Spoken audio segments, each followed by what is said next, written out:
বেশিরভাগ মানুষ দেখবেন চাচা আপনার জান বাঁচা, নিজে মা বাঁচলে বাপের নাম। বাংলা একটা প্রবাদ আছে না, নিজে বাঁচলে, এটা একটা নিকৃষ্ট স্লোগান, এটা কোনো ভালো স্লোগান হতে পারে না। আমি বাঁচলে তারপরে বাপের নাম, তার মানে হলো স্বার্থপর মানুষের কথা। ইসলাম সেটা বলে না। ইসলাম বলে যে আমি প্রয়োজনে শেষ হয়ে যাব, কিন্তু আয়োজনটাকে আমি প্রায়োরিটি দিব।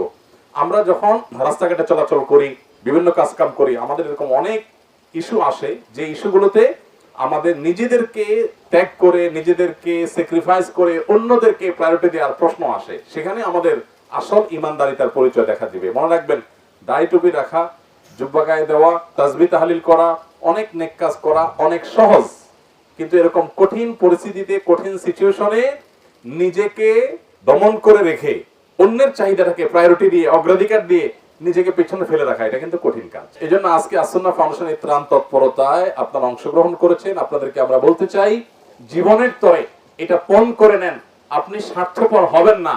সবাই আপনাকে বলবে আরে বেকুব কিসিমের মানুষ, কিছুই বোঝে না, সবসময় পিছিয়ে পড়ে থাকে, ঠেলাঠেলি চলছে, সবাই উঠে গেছে, সে উঠতে পারে নাই। আপনি এরকম বেকুব হওয়ার চেষ্টা করেন, দুনিয়ার এই বেকুব, তথাকথিত বেকুব লকব পাওয়া মানুষগুলো আল্লাহর কাছে অনেক বেশি বুদ্ধিমান ইনশাআল্লাহ। অতএব ভাইয়েরা, আমরা সব ক্ষেত্রে স্যাক্রিফাইসের মানসিকতা রাখবো তো ইনশাআল্লাহ।